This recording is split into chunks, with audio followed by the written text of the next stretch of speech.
3 दिसंबर को प्रधानमंत्री मोदी का चंडीगढ़ दौरा है, लेकिन उनके दौरे से ठीक पहले 2 धमाकों से चंडीगढ़ थर्रा उठा है।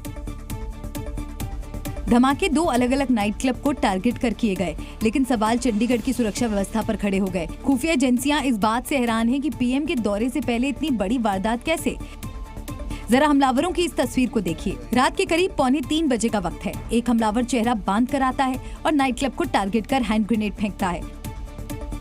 ब्लास्ट इतना जोरदार था कि खिड़कियां टूट गईं, शीशे के दरवाजे टूट गए। धमाके की आवाज काफी दूर तक सुनाई दी। सबसे पहले हाथ से इस जगह पर एक जो चीज फेंकी जाती है जिससे ब्लास्ट होता है, उसके बाद जो दूसरी जगह है वो बिल्कुल सामने का एरिया।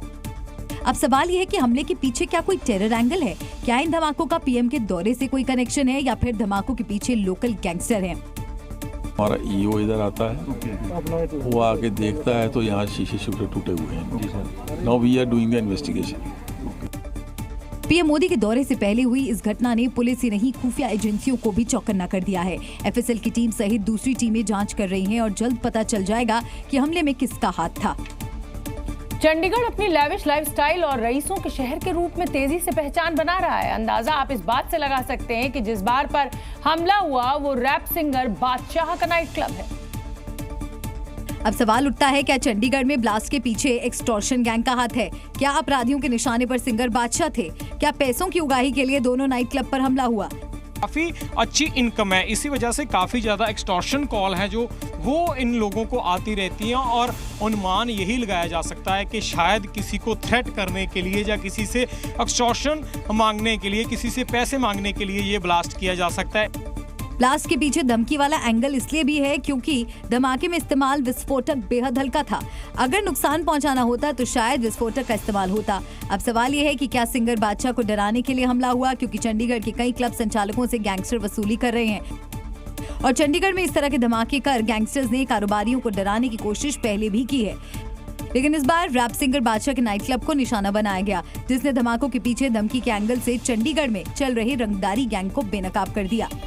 गैंगस्टर इसे प्रोटेक्शन मनी कहते हैं, लेकिन कानून की भाषा में रंगदारी।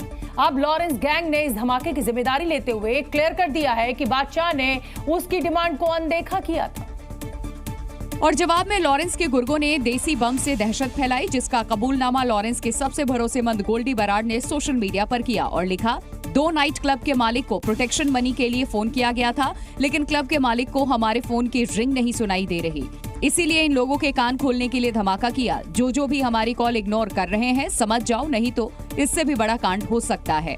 यानी सीधे तौर पर गैंगस्टर चुनौती दे रहे हैं, या तो रंगदारी दो, नहीं तो जान खतरे में है। हालांकि गोल्डी बराड के नाम से इस पोस्ट को पुलिस अभी वेरीफाई कर रही है। सवाल ये, क्या लॉरेंस गैंग के निशाने पर अब मूसेवाला के बाद बादशाह हैं? सिंगर हैं बादशाह का ये बताया जा रहा है। बादशाह के साथ कुछ और लोग हैं जो इसमें हिस्सेदार हैं कि यह एक देसी तरीके से तैयार किया हुआ बम है, जिसके जरिए कोई ज़्यादा कहिए कि धमाका नहीं हुआ। बिल्कुल लो जो क्वांटिटी का जो बम होता है वो यहाँ पर फेंका गया था। एक तरफ धमाके में इस्तेमाल मटेरियल और मोटिव एक्सटॉर्शन का इशारा कर रहा था, दूसरी तरफ लॉरेंस गैंग का ऐलान, यानी चंडीगढ़ में रंगदारी का खुला खेल चल रहा है। Zee News।